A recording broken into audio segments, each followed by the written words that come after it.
আজিৰ সমাজৰ গতি কোন দিকে পৃথিৱীত দিনক দিনে হিংসা বিদ্ৰোহ ধৰ্ষণ অন্যায় আদি বহুতো অমানৱীয় নিষ্কৃষ্ট কাৰ্য বাঢ়ি আছে এয়া যান্ত্ৰিকতাৰ প্ৰভাৱ নে কলিযুগৰ প্ৰভাৱ নিজৰ মা ভনী যেনেকুৱা আনৰো তেনেকুৱা তেনে প্ৰসংগত ধৰ্ষণৰ দৰে কিয় জঘন্য কাণ্ডসমূহ আজিও সঘনাই সংঘায়িত হ'বলৈ লয় কিয় আজিও নাৰী জাতি সুৰক্ষিত নহয় আচলতে এই হিংসা বিদ্ৰোহ তৰ্কযুদ্ধ আদিৰ একমাত্ৰ কাৰণেই হৈছে পাৰস্পৰিক বুজাবুজিৰ অভাৱ আৰু বিশ্বজনীন ভাতৃত্ববোধৰ অভাৱ প্ৰকৃততে আমি এই পৃথিৱীত ইজনে সিজনক আপোন বুলি নেভাবো যদি আমি ইজনে সিজনক আপোন বুলি ভাবিলোহেঁতেন তেন্তে আজি এখন কি সুন্দৰ সমাজ নিৰ্মাণ হলহেঁতেন আমি একে দেহৰ ৰক্ত একেখন নাৱৰ তীৰ্থযাত্ৰী সেই সত্ত্বেও আমাৰ মাজত কিহৰ ভেদাভেদ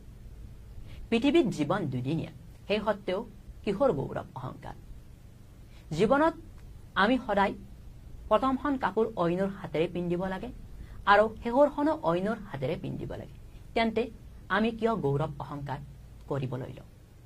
নদীখন সদায় অইনৰ বাবে বৈ যায় গছে সদায় অইনৰ বাবে ফল দিয়ে ঠিক তেনেদৰে আমাৰ অন্তৰখনো সদায় অইনৰ বাবে হ'ব লাগে য'ত মৰম ভালপোৱা দয়া আদি গুণসমূহ থাকিব লাগে আমি এজন নিজকে সুদক্ষ মানৱ সম্পদ হিচাপে গঢ়িবলৈ যত্ন কৰিব লাগে আচলতে মানুহৰ হৃদয়খন সদায় মানুহৰ বাবে হ'ব লাগে মানুহৰ মনবোৰ সুন্দৰ হলে জগতখন আৰু অধিক সুন্দৰ হ'ব গতিকে জগতখন সুন্দৰ কৰিবলৈ আমি মনত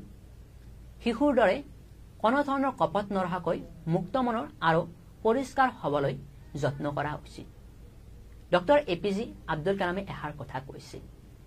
যে সৌন্দৰ্য আমাৰ মহামণ্ডলত নাথাকে সৌন্দৰ্য আমাৰ অন্তৰত থাকে গতিকে আমি নিজক সদায় মনৰ পৰা সৌন্দৰ্যশালী কৰি তুলিব লাগে কিয়নো এজন মানুহৰ পৰিচয় হয় তেওঁৰ চিন্তাধাৰাৰ জৰিয়তে আচলতে এই সমাজত এজন মানুহৰ দৃষ্টিভংগী আৰু মানসিকতাৰ ওপৰতে নিৰ্ভৰ এখন সমাজ গতিকে আমি যাতে সকলোৱে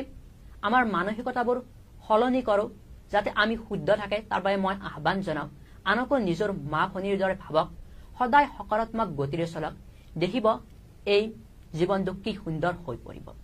ডক্টৰ এপিজে আব্দুল কালামে কৈছিল কাকো খং নকৰিব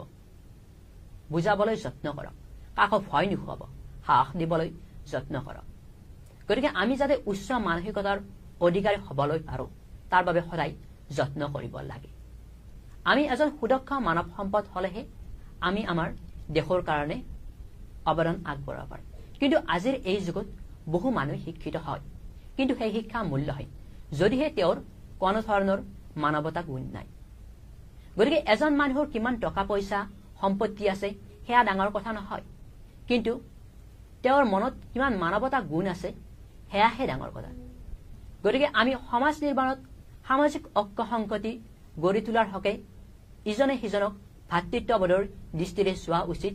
আৰু সকাৰাত্মক চিন্তাধাৰাৰে সমাজ নিৰ্মাণত ভূমিকা আগবঢ়োৱা উচিত ধন্যবাদ